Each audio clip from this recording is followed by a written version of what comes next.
We're back at it again post Christmas. Hope everybody had a great Christmas. I know I did. It was a good time. Didn't do much, but that's kind of preferable. That's usually my preferred good time, just sitting around, you know. But it was a good time, man. It's this is the last episode of the year, last episode of 2023. Man, it's been a good year. I didn't at the start of this year. I didn't think I'd be doing a fucking podcast. I got this fat ass cat in the room right now too, so she's gonna start pounding on the door. It's so annoying. Yeah, she's fat. She's a big fat cat, but you know. But yeah, I've been meaning to do this episode for a little while. Talk about my fantasy baseball fuck ups of the year. Because I had quite the collapse. I went from second place to sixth place by the end of the year. I've already got a couple episodes talking about it. I've got an episode that goes pretty in depth about the collapse. I think it's clearly labeled as the collapse of my fantasy team. Not hard to find. But last year I took a hard look at my fantasy team and looked at what I did well, what I didn't do well. I'm in a league with my dad and his buddies who have been playing fantasy baseball for quite a while. So I would like to win the league, but it's not an easy task. He kicked ass this year. He won it. He won it last year too, I'm pretty sure. But yeah. What the fuck happened? My team, the Robert Clawford fan club, we collapsed big time. We didn't hit a lot of home runs in the second half. Without Shohei Ohtani, my team would have been fucking nothing. I know that very confidently. He was my best pitcher and my best hitter. Reba, stop banging on the door, bitch. Hey, quit it. Please. Yeah, good cat. But it's not all about you, cat. Cats are fucking annoying. I just got cats, I guess. But where did I fuck up? You know, we didn't hit a lot of home runs in the second half. This cat. All right, I released the cat. God, Jesus Christ. At some point, I'm getting a dog. We got a family dog, but at some point I'm getting a dog, you know? It's happening. So, I made a trade at the trade deadline, which, in hindsight, I think was still a decent trade. But included in that trade was Anthony Rizzo, who Anthony Rizzo did not do too well with his concussion and everything, so that was kind of a big loss. But that ended up working out because I traded away Jared Kelenic, who promptly broke his foot kicking a cooler. So that kind of balanced out in that trade. But I was kind of without a first baseman. I thought he was going to come through and be a big help for first base, and that caused a problem. Excuse me. First base, usually a power position. I'm sure that's part of it. When Shohei went down, my team pretty much went down. We didn't stand a fucking chance at all. Once Shohei was gone. But that's not much of a surprise because he was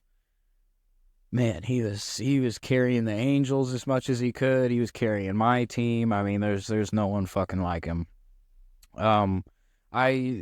Previously years I'd done good in the save category, and I was not that good in that this year. I was slightly above average, I think. I had Jordan Romano and pretty much nobody else that was consistent. So that was a fuck up, I guess. I did good in other pitching categories, but yeah. Hitting really kind of fell off the fucking table. I was second to last in batting average. That was tough. Yeah. That was a big fall.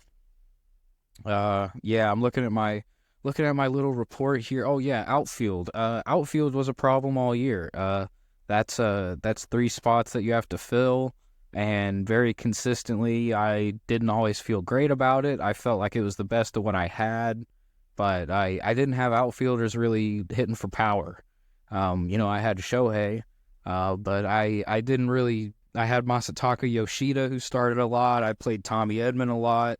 But yeah, outfielders with power, that was tough, and that's 3 positions. So I think there's a good chance that that's what fucked me. That's probably what fucked me there. Weirdly enough, I ended up with like the best catcher duo in the league. I drafted Sean Murphy, who hit over 20 home runs, and then I picked up Jonah Heim from waivers, who had a pretty decent average and had like 90-something RBIs. It was nuts. So I kind of lucked into that. But yeah, from the All-Star break on, I was kind of lacking power, average, batting average, stolen bases, and saves all went down. A lot of my players went on the injured list at the end of the year. I didn't account for that at all because I ran out of roster moves because we only have 50. So that was a problem. I was like barely fielding a team near the end because of that. Overall, I remember my lineup. My lineup was ever changing. I didn't have a ton of consistent starters. Tommy Edman, Masataka Yoshida, Sean Murphy, Nolan Gorman, when he was healthy, was incredible, but he missed a couple chunks of time. But he hit like fucking 26 or 27 home runs or something, and I drafted him with my last pick, so that value is crazy good. But yeah, that was tough. If he would have stayed healthy, maybe I would have done a little better, but it's what happened, I guess. I drafted some good starting pitchers. Like I said, I had Shohei, but I also had Framber Valdez, Tyler Glasnow, Jordan Montgomery, Kyle Bradish. I traded away Dylan Cease, but I still had Sandy Alcantara. He was fine. By the end of the year, he got his shit together a little bit, but, not a great year fantasy-wise. That's why I thought it would be kind of fun to look back and reevaluate. I also had a random ESPN league, with a bunch of people I didn't know. And I actually finished first in that one, but that one was a little bit easier because it's, it was 10 teams and the rosters were pretty small. But in the league that I was just talking about, the rosters are pretty big, and it's a different kind of league. It's a pretty big difference from like the default ESPN shit. So I got first in the other league that didn't fucking matter, but whatever. So fuck it, I guess. So I had some fantasy success, I guess, but overall, kind of fucked it up. Didn't win any money. Didn't get in the top 5, but hey man, who knows? Maybe I'll pull it off next year. Speaking of next year, I'm planning to start a new fantasy league next year. In addition to the one I'm already in, this league will be it'll be on a different service, I think. For the sake of customization, but I think it'll be pretty cool because it'll incorporate like draft picks, and I'm thinking it'll have at least 2 utility spots and at least 4 outfield spots for the lineup is kind of what I was thinking. There's a lot more details that I've mapped out. I'll make a more detailed episode about it later down the road, probably early. It'd have to be before the season started, because I'd want to talk about it. But yeah, I'm excited for that because, I've really enjoyed fantasy baseball the last few years, and playing in that league where I've kind of gotten my ass kicked a little bit, and I'm been working my way up in that league, and I want to keep doing that, and I want to keep trying to win that one, and because at this point I feel committed to. Who knows? I gotta get lucky too. Luck's always a part of it. It's baseball, but I thought it'd be fun. Since I have a podcast and I talk about baseball every week. I'll if I could have a separate the league for the bullpen. Just I've got some ideas of who could be in it, but outside of that, it'll be pretty open. I'll be extremely open to suggestions. So yeah, it'll be me plus 9 other people. So I'm real excited for it. I think it'll be fun. It'll get talked about on the podcast. Maybe maybe some people, some of the other owners, other people in the league will come on the podcast and as future guests, and again, speaking of, Andrew will be on sometime in January. I think we'll be recording in like a week or so. So I know I talked about that before, but man, I don't know if I'm out of shape or what. I feel like I'm out of breath. I've been fighting that fucking cat. I brought her back in here. She's fatter than hell. Big old fat Reba. I got big fat Reba on my lap for the last bit. We're gonna see if I get attacked.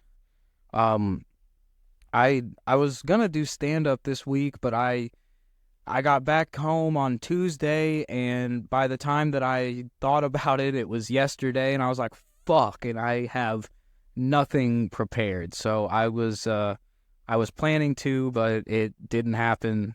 Completely my bad, but I am excited to talk about kind of my stand-up comedy plan for at least the first half of the year. I plan to... Oh, God, a cat. Oh, Reba. Ah, get away. Fucking Reba. I don't know how to get along with cats, man. Dogs are better. But that's the second cat guest appearance. Reba, you're not even the first guest on the show. Orange Cat was, so go fuck yourself. You're not that special. She outweighs him by a lot, though. Big ass cat. Man, what the fuck was I talking about? Oh, stand up. So I've still got the issue of needing to go to St. Louis to do it. I might be able to go to Bloomington, Illinois to do it sometime, but that's still going to require some planning because that's an even further drive. But I'm going to go at least 6 times. I'm going to do 6 open mics from January to June. It'll be 1 mic a month, 1 show. I'll talk about each one on here, just like I have been, because I plan to write about it as well.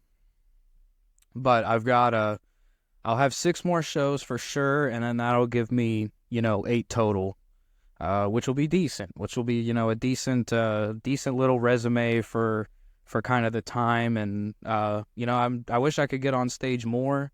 It'd probably motivate me to write more comedy, because I've honestly been scared to. It's weird, but I've been away from doing stand-up for, at this point, like a month. And I've been writing other stuff, and I've been having a lot of fun writing other stuff. So then going back to writing stand-up material is jarring. It's very jarring, but I just I got to get over it.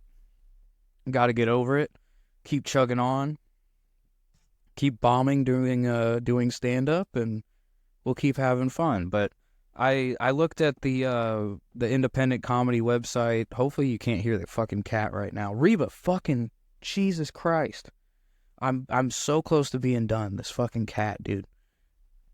That's great. Please keep hitting that, Reba. But so the St. Louis has 2 Funny Bone locations, I guess. So I'll plan to do at least 1 open mic at each of those. I'll do the Helium Comedy Club at some point. Did I almost just say Columbine Club? I'll do the Helium Columbine Club. I'll do the Helium Comedy Club at some point. Then I'll also do Blue Strawberry. I'm not even sure if that's a restaurant or what, but there's an open mic there, and it looked like it would line up with my schedule usually. So that's 4 places. I'll do at least 6 shows total. So, and that's just the plan right now. That's just what I'm throwing out there, trying to keep myself accountable. Stand up, I feel like I gotta stay. I have no choice but to stay committed to it to some extent. I feel like I signed the agreement. There's some kind of weird obligation to where even when I try to tell myself that it's not worth doing, then it's like, no, you should just go do it. Like, write some shit, just go do it. And I still have that feeling. So here we are, and we're gonna see where the fuck it goes. I'll be excited for the new year, to kick this shit off in the new year. We'll be getting some fun episodes. We'll be getting some guests for the first time. That'll be great. We'll keep talking about stand-up. We'll keep talking about Shohei, fantasy football. It'll be a great time. I'll wrap it up here. Exhausted, weirdly tired. I'm not sure if you can tell. This cat is annoying. I don't know where she went. I'm getting out of here for real, though. Hope you enjoyed my fantasy fuck-ups. Stand-up coming up, more baseball. I've been writing a good amount, but, alright, I'm fucking done. Come on. Get off the microphone, you fuck. Have a great fucking weekend. Hope you had a great Christmas. Hope you have a great New Year, all that shit. Thanks for listening.